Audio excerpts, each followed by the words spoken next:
I now give the floor to Mr. Max Blumenthal.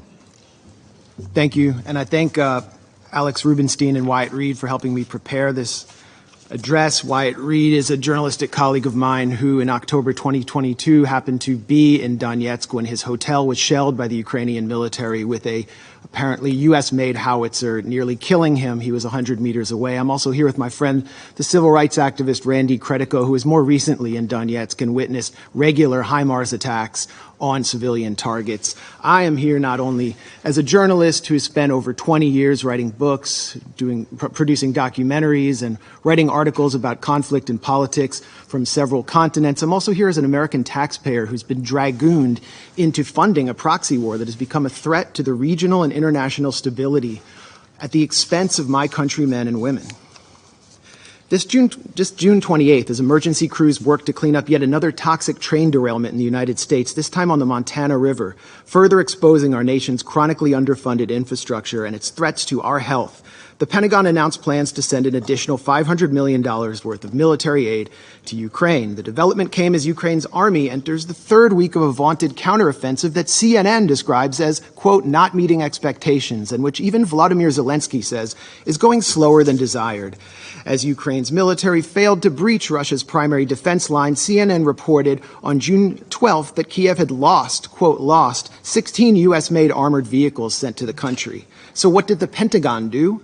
It simply passed that bill down to average U.S. taxpayers like myself, charging us another $325 million to replace Ukraine's squandered military stock. There was zero effort to consult the U.S. public's position on the matter, and the vast majority of Americans likely did not even know the exchange took place. This policy that I'm describing to you, which sees Washington prioritize unrestrained funding for a proxy war with a nuclear power in a foreign land while our domestic infrastructure falls apart before our eyes, exposes a disturbing dynamic at the heart of the Ukraine conflict, an international Ponzi scheme that enables Western elites to seize hard-earned wealth from the hands of average U.S. citizens and funnel it into the coffers of a foreign government that even Transparency International ranks as consistently one of the most corrupt in Europe. The U.S. government has yet to conduct an official audit of its funding for Ukraine. The American public has no idea where their tax dollars are going. And that's why this week, we at the Gray Zone published an independent audit of U.S. tax dollar allocation to Ukraine throughout the fiscal years 2022 and 23. Our investigation was led by Heather Kaiser, a former military intelligence officer who served in Iraq and Afghanistan. We found, among many bizarre payments, a $4.5 million payment from the U.S. Social Security Administration to the Kiev government. We found $4.5 billion worth of payments from the U.S. Agency for International Development to pay off Ukraine's sovereign debt, much of which is owned by the global investment firm BlackRock. That amounts to $30 taken from every U.S. citizen at a time when 4 in 10 Americans cannot afford a $400 emergency. We found tax dollars earmarked for Ukraine, padding the budgets of a television station in Toronto, a pro-NATO think tank in Poland, and believe it or not, even rural farmers in Kenya.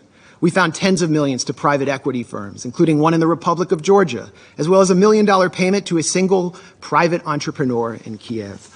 Our audit also revealed the Pentagon's $4.5 million contract with a company called Atlantic Diving Supply to provide Ukraine with unspecified explosives equipment. This is a notoriously corrupt company that none other than Tom Tillis, the chairman of the Senate Armed Services Committee, previously lambasted for its, quote, history of fraud.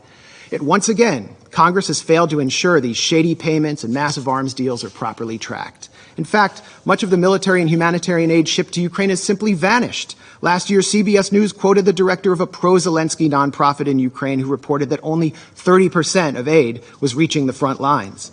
The embezzlement of funds and supplies is at least as troubling as the potential consequences of the illicit transfer and sales of military-grade weapons. Last June, the head of Interpol warned that the massive transfers of arms into Ukraine means, quote, we can expect an influx of weapons in Europe and beyond, and that criminals are now, as we speak, focusing on them. This May, a group of anti-Kremlin Russian exiles outfitted with gear supplied by the Ukrainian government was hailed by Western politicians for carrying out terrorist attacks in Russian territory using American-made Humvees. Although the group, the so-called Russian Volunteer Corps, is led by a man who calls himself the, quote, White King, and includes numerous open admirers of Adolf Hitler, described as neo-Nazis in U.S. mainstream media, the Western weaponization of this militia against Russian forces and Russian civilians has not prompted any outcry from Congress. And while the Biden administration has promised that it's keeping tabs on the weapons sent, a State Department cable leaked last December conceded that, quote, kinetic activity and active combat between Ukrainian and Russian forces create an environment in which standard verification measures are sometimes impracticable or impossible. The Biden administration not only knows that it cannot track the weapons it's shipping to Ukraine, it knows that it is escalating a proxy war against the world's largest nuclear power and daring it to respond in kind. We know this because back in 2014, and this timeline is so important, that's when NATO Secretary General Jens Stoltenberg said that the war started following a U.S.-backed coup d'etat. President Barack Obama rejected demands from Kiev to send lethal offensive weaponry because, as the Wall Street Journal put it, he had a, quote, long-standing concern that arming Ukraine would provoke Moscow into further escalation that would drag Washington into a proxy war. When Donald Trump entered office in 2017, he attempted to hold the line on Barack Obama's policy, but was soon branded a Russian puppet by the Beltway Press Corps and the Democratic Party for refusing to send Raytheon's Javelin missiles to the Ukrainian military. His reluctance to send the Javelins became a central theme of his impeachment, and he predictably relented. As U.S.-made offensive weaponry began to reach the front lines of the Donbass, the collective West exploited the Minsk Accords to, quote, give Ukraine time to arm up, as the former German Chancellor Angela Merkel put it. In January 2022, the U.S. announced a $200 million arms package to Ukraine. Follow the timeline. By the 18th of February, observers from the Organization for Security and Cooperation in Europe reported a doubling in ceasefire violations, with OSCE maps showing the overwhelming majority of targeted sites on the side of pro-Russian separatists in Donetsk and Lugansk. 5 days later, Russia invaded Ukraine. And since then, the U.S. and its allies have been scurrying up the escalation ladder at every opportunity. Quote, things we couldn't give in January because it was escalatory were given in February, a former State Department official complained after meeting with Ukrainian counterparts.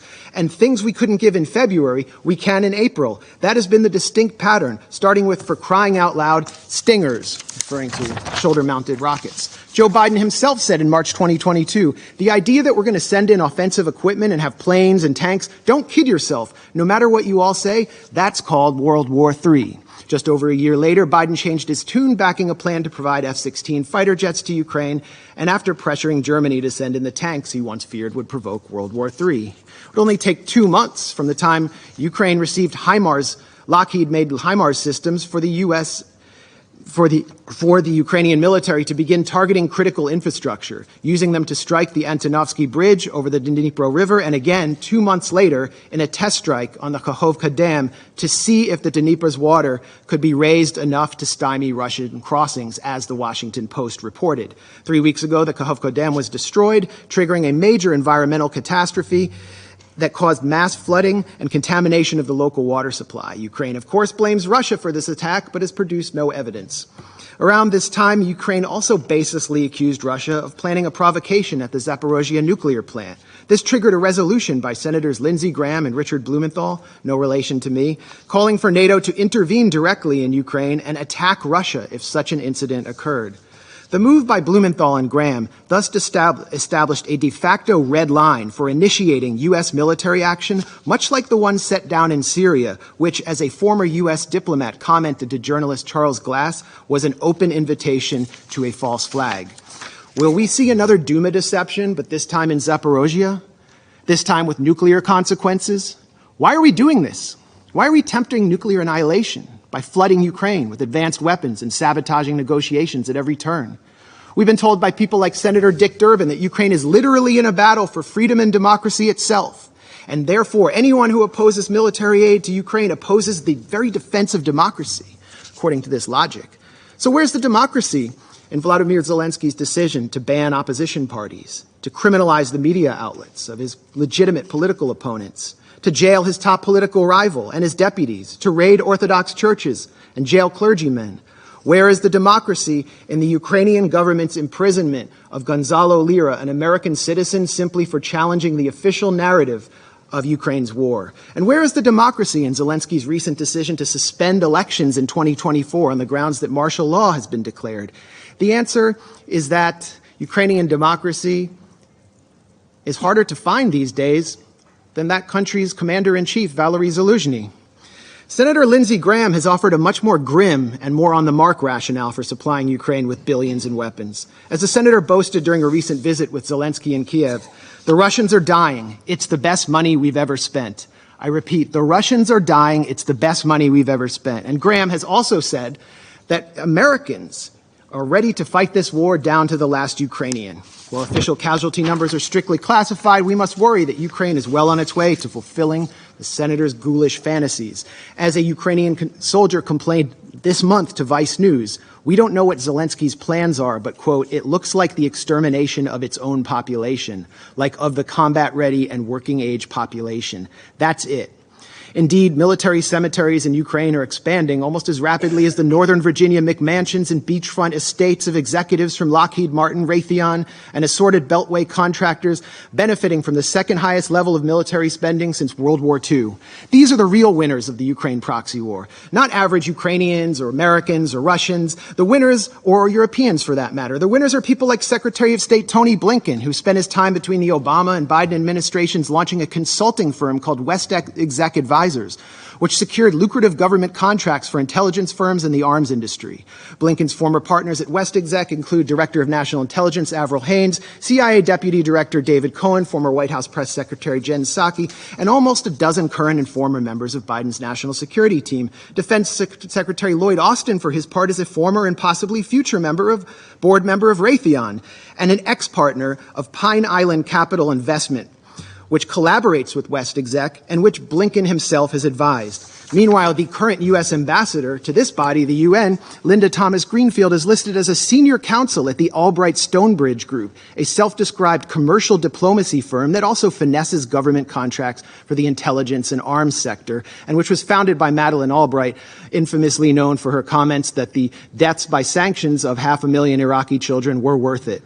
So while military-age Ukrainian men are ripped off the streets by military police and sent to the front lines, the financially and politically connected architects of this proxy war are planning to walk through the revolving door to reap unimaginable profits once their time in the Biden administration is over. For them, a negotiated settlement to this territorial dispute means an end to the cash cow of close to $150 billion in U.S. aid to Ukraine. So in closing, when the United States, my country, a permanent member of this council, has fallen under the control of a bipartisan regime which seeks to perpetuate a proxy war for as long as it takes, in the words of Joe Biden, which considers diplomacy synonymous with unilateral coercive measures to, quote, turn the ruble to rubble, as Biden pledged to do, whose leadership subverts negotiations in order to pursue profit while refusing to properly inform its own citizens what they're paying for, and pushes the sons and brothers of its supposed Ukrainian partners out onto a killing field in order to bludgeon a geopolitical rival, when both Zelensky and members of U.S. Congress are calling for preemptive strikes on Russia, which have nothing to do with Article 51 of the UN Charter, this Council must take action to enforce that charter. That charter is clear that the Security Council must use its authority to guarantee a pacific settlement of dispute, particularly when it threatens international security. That should not only apply to Russia and Ukraine. This Council has an obligation to strictly monitor and restrain the U.S. and the illegal military formation known as NATO. Thank you. I thank Mr. Blumenthal for his briefing. I would like to remind the briefers to limit their interventions to 10 minutes.